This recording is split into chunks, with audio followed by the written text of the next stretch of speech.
Selamat pagi, bersama saya Cindy Raja.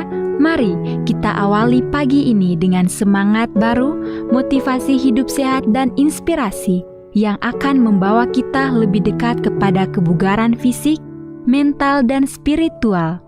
Perubahan kecil dalam hidup kita hari ini bisa menjadi langkah besar menuju umur panjang yang penuh kebahagiaan. Bersama kita akan merangkul kisah kemenangan, wawasan menarik, dan kekuatan harian yang berakar pada kebesaran Sang Pencipta. Tetap bersama kami di program Renungan Pagi, di mana setiap kata adalah dorongan untuk hari yang lebih baik. Kita mulai pagi ini dengan syukur dan harapan menuju hidup bugar selamanya. Ditulis oleh Kai Kusma bersama Pendeta Denny Kanajo. Selamat mendengarkan. Shalom. Selamat pagi para pendengar yang diberkati oleh Tuhan dimanapun Anda berada saat ini. Kita akan sama-sama mendengarkan firman Tuhan melalui audio Renungan Pagi. Pada tanggal 29 Juni 2025 dengan judul Jangan Minum Depresi Anda. Sebelum kita melanjutkan bacaan renungan kita pada pagi hari ini, kembali saya mengajak semua para pendengar yang setia untuk berdoa bersama-sama. Bapa kami yang bersemayam di dalam takhta kerajaan sorga, terpujilah nama-Mu ya Tuhan pada pagi hari ini. Sebelum kami melakukan aktivitas pelayanan dan pekerjaan kami sangat rindu sejenak untuk merenungkan kebenaran firman Tuhan. Terima kasih Tuhan Yesus. Ampuni kami Bapa, karena kami sudah berdoa hanya di dalam nama Tuhan Yesus, Juru Selamat kami. Amin.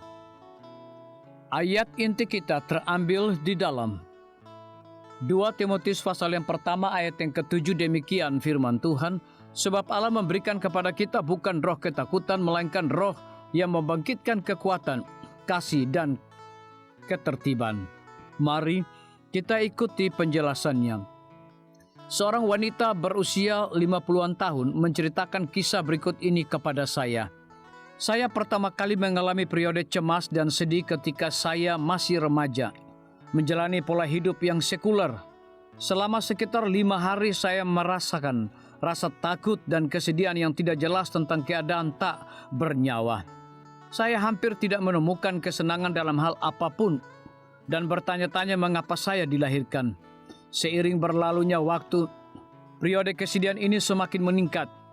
Saya memperkirakan suatu hari nanti saya memerlukan rawat inap dan pengobatan. Saya tidak pernah sepenuhnya damai.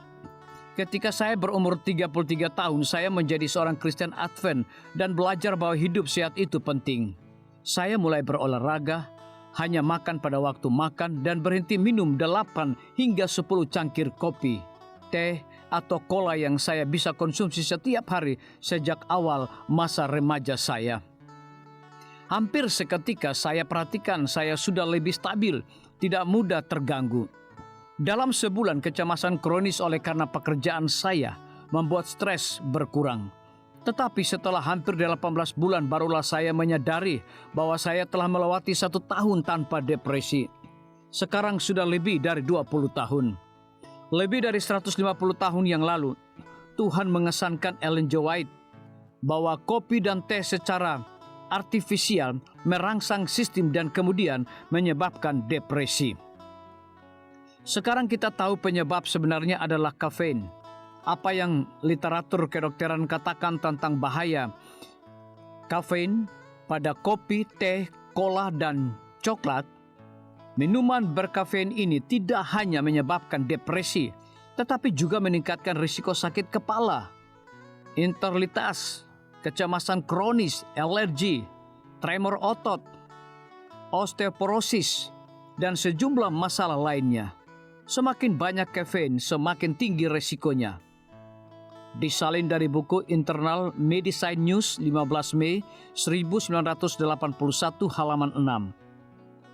Baru setelah kami melakukan penelitian ini, kami menyadari bahwa zat-zat yang mengandung kafein termasuk dalam daftar 10 kelompok makanan teratas yang menyebabkan sensitif terhadap makanan yang hanya kalah dari susu. Jika saya, masyarakat yang menyadari bahaya, mereka dapat menikmati banyak penggantinya namun sehat dan yang banyak tersedia saat ini.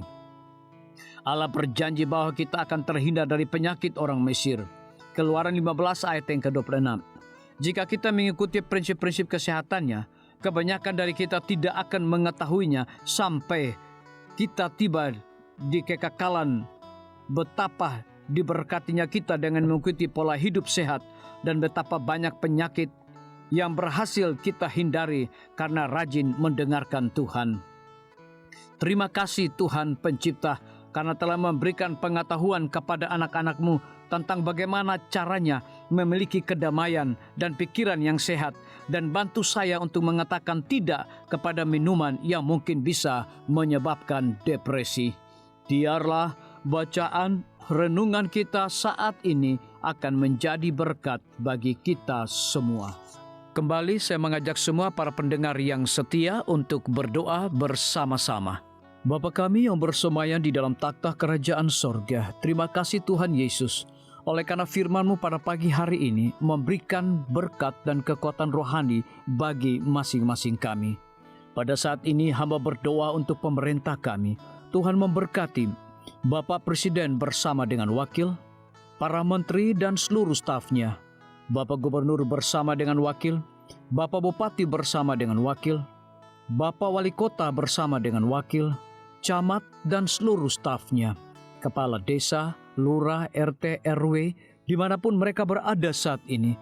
Kiranya Tuhan lindungi mereka, pelihara mereka, curahkan hikmat dan pengetahuan sorga kepada masing-masing mereka, agar mereka dapat menjalankan roda pemerintahan boleh sesuai dengan amanah dan titah daripada Tuhan sendiri. Pada pagi hari ini kami juga berdoa untuk para tim medis. Tuhan berkati dokter, perawat, bidan, farmasi, nutrisionis.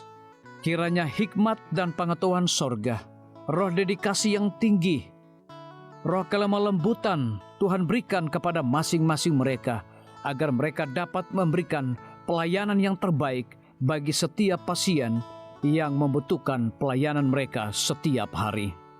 Kami juga berdoa untuk guru-guru, kepala sekolah, siswa, mahasiswa, bahkan dosen di setiap lembaga pendidikan. Kiranya hikmat dan pengetahuan sorga Tuhan berikan kepada masing-masing mereka, agar mereka dapat mendidik setiap anak-anak untuk memiliki karakter Yesus Kristus. Hamba juga berdoa untuk TNI, Polri, PNS, wira swasta, petani, nelayan, ojek online dimanapun mereka berada. Kiranya berkat dan sukacita sorga Tuhan juga berikan kepada masing-masing mereka, agar mereka juga menjadi saluran berkat bagi sesama manusia. Para pendengar yang setia yang berulang tahun saat ini dimanapun mereka berada, biarlah dengan bertambahnya usia, mereka semakin hidup bersyukur dan berterima kasih kepada Tuhan setiap saat. Yang berada di dalam kebimbangan, ketidakpastian hidup, Tuhan berikan iman yang teguh dan pengharapan, agar mereka tetap percaya akan janji Tuhan setiap hari. Terima kasih Tuhan Yesus, dengarlah segala doa dan permohonan kami Bapa, dan mau mengampuni segala dosa kami, karena kami sudah berdoa hanya di dalam nama Tuhan Yesus, Juru Selamat kami. Amin. Demikian firman Tuhan yang telah kita dengarkan. Semoga hari ini menjadi berkat bagi kita semua. Sampai jumpa, Tuhan memberkati.